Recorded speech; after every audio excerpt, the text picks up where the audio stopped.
Uşaqlar, studiyamızda bir-birindən yaraşıqlı iki qonağımız var. Mən istəyirəm ki, sizi həmin qonaqlarımızla tanış eləyim. Deməli, qonaqlarımız 36 nömrəli Uşaq Musiqi Məktəbinin istedadlı şagirdləridir. Onları sizinlə tanış eləmək istəyirəm. Bu gözəl dostumuzun adı Yusifdir. Yusifin dostlar 11 yaşı var. Digər dostumuzun adı isə Mustafadır. Mustafanın isə 12 yaşı var. Bizim bu dostlarımız tarda çox gözəl məharətlə ifa eləməyi bacarırlar. Elə ona görə də biz onları bugün proqramımıza birlikdə dəvət eləmişik və mən istəyirəm ki, dostlarımızdan birinin ifasını dinləyək, daha sonra isə söhbətimizə davam eləyək. Mustafa, hazırsan? Bəli, hazırım. Elə isə Mustafa, buyur sən dinləyək.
Mustafa, sənə təşəkkür edirəm. Çox sağ ol dostum. Çox gözəl, mükəmməl ifa elədin. Mən çox bəyəndim.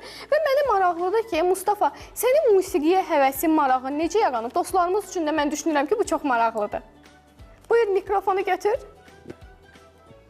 Tara həvəsim YouTube-da müəllimimi gördüm və tələbələrini. Onların möhtəşəm çaldığına görə onların həvəslənib Tara yazıldım. Aha, deməli sən müəlliminin videolarını gördün, bu sənin çox xoşuna gəldi, daha sonra tarla məşğul olmağa başladın. Bəs niyə görə tarı seçdin? Başqa deməli musiqi alətlərini yox, məhz tar. Çünki tar çalanda çox musiqi alətini ifa edə bilirsən. Necə? Tar çalanda çox musiqi alətini ifa edə bilirsən. Aha, deməli sən tar çalanda düşünürsən ki, başqa musiqi alətlərində də ifa eləməyə bacaracaqsan. Bəs tardan başqa hansısa musiqi alətində ifa eləməyi bacarırsan? Tardan başqa? Aha. Biraz pianinoda. Biraz pianino ifa eləməyi bacarırsan. Nə gözəl. Xüsusi olaraq məşğul olursan, yoxsa sadəcə evdə boş qalan vaxtlarında özün məşğul olursan? Boş qalan vaxtlarımda. Boş qalan vaxtlarında məşğul olursan. Çox gözəl. Bəs sən hansısa müsabiqələrdə, hansısa bir yarışlarda iştirak eləmisən? Bəli. İştirak eləmisən. Harda iştirak eləmisən? Polşada keçirilən beynəlxalq yarışda birinci yer tutmusan, qalib gəlmişsən. Afərin sənə dostum, nə gözəl, bu çox gözəl bir uğurdur. Mən səni təbrik edirəm. Bəs mənə maraqlıdır ki, ekran qarşısında bizi izləyən dostlarımız üçün də maraqlıdır ki, sən həm dərslərini, həm də bu tara olan həvəsini necə eyni vaxtda həyata keçirsən? Yəni həm dərslərinə, həm də tara necə vaxt ayırırsan? Dərslərimə vaxt ayırıram, boş qalanda da tar çalıram. Deməli, birinci dərslərinlə məşğul olursan, sonra boş qalanda isə tarla məşğul olursan. Afərin sənə dostum, çox gözəl. Deməli, sən vaxtını çox gözəl planlaşdıra bilirsən. Həm dərslərinə, həm də öz istədiyin məşğuliyyətlərinə də çox gözəl vaxt ayıra bilirsən. Mustafa, sənə təşəkkür edirəm. Çox sağ ol dostum. Uşaqlar, mən isə indi istəyirəm ki, biz Yusifin ifasını dinləyək.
sənə təşəkkür edirəm. Çox sağ ol dostum bu gözəl ifaya görə. İndi mən istəyirəm ki, səninlə də biraz söhbət edeyim. Çünki Mustafa ilə söhbət eləmişəm, səninlə söhbət eləməmişəm. Yusif, heç olub ki, dostlarınla birlikdə hər hansısa bir musiqini ifa eləyəsiniz? Biz məşq eləyəndə dostlarımla birlikdə tar çalmışam ya da ki musiqi çalanda da dostlarımla birlikdə çalmışam. Aha, hansı əsər olub ki, həmin əsəri birlikdə ifa eləmisiniz? Xatırlayırsan? Bayatı Kürd muğamı. Aha, çox gözəl.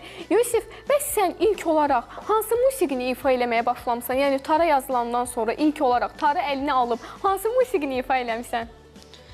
Birinci musiqim qatar olub. Qatar olub. Sən təxminən neçə müddətdir ki, tarla məşğul olursan? 2 il. Artıq 2 ilə yaxındır. Çox gözəl. Bu 2 il ərzində hansısa diplomların, sertifikatların olub, ümumiyyətlə hansısa yarışlarda, tədbirlərdə iştirak eləmisən? Bəli. Aha, harada iştirak eləmisən dostum? Porsche yarışmasında iştirak eləmişəm. Aha, Porsche-da iştirak eləmisən, orada diplom qazanmısan. Və ikinci yerə çıxmışam. İkinci yerə çıxmısan, hətta afərin sənə dostum, hətta ikinci yerə çıxmısan, səni təbrik eləyirəm. Yusif, mənə maraqlıdır, həm də dostlarımız üçün də maraqlıdır ki, sən tardan başqa hansısa musiqi alətində ifa eləməyi bacarırsan? Tardan başqa pianoda ifa eləyə bilirəm. Aha, pianoda ifa eləməyi bacarırsan. Onunla da xüsusilə məşğul olursan, yoxsa boş qalan vaxtlarında sadəcə maraqlanırsan? Boş qalan vaxtlarımda. Boş qalan vaxtlarında. Yusif, gündəlik neçə saat sən məşğul olursan tarla? Tarda 2 saat məşğul oluram. Aha, gündəlik 2 saat məşğul olursan tarla. Çox gözəl. Yusif, sənin tarda ifa etməyi sevdiyin əsər hansıdır? Yəni hansı əsəri sevirsən ki, onu tarda ifa eləyəndə daha belə həvəslə, sevgi ilə ifa eləyirsən? Tarda ən sevdiyim mahnı Sürücüdür. Aha, Sürücüdür. Neçə vaxtda sən öyrənmisən bu əsəri? 5 gün olar. 5 günə öyrənmisən. Aa, çox gözəl. Bəs yeni tarla məşğul olmağa başlayan bir dostun olsa, hansı ki, məsələn, yeni bir dostun olsa ki, o da tarla məşğul olmağa başlamaq istəsə, həmin dostun təxminən neçə günə öyrənər? Yəni, bəzi sadə şeyləri. 1 həftəyə öyrənər. 1 həftəyə öyrənə bilər deyə düşünürsən. Çox gözəl. Yusif, sənə təşəkkür edirəm. Çox sağ ol, dostum. Uşaqlar, mənim isə sizə son olaraq bir sualım var. Siz gələcəkdə bu ixtisası, bu sahəni öz peşəniz olaraq davam elətdirməyi düşünürsünüz, yoxsa hal-hazırda bir hobbi kimi məşğul olursunuz? Mən tarı gələcəkdə davam etdirmək istəyirəm. Aha, davam elətdirməyi düşünürsən, çox gözəl. Bəs sən dostum? Mən də. Sən də davam elətdirməyi düşünürsən. Aha, tarla müəllim olmağı düşünürsünüz, yoxsa necə? Mən müəllim olmaq istəyirəm. Sən müəllim olmaq istəyirsən. Bəs sən? İfaçı olmaq istəyirəm. Çox sağ olun dostlar, sizə təşəkkür edirəm. Sizə həm dərslərinizdə, həm də musiqi həyatınızda uğurlar arzulayıram.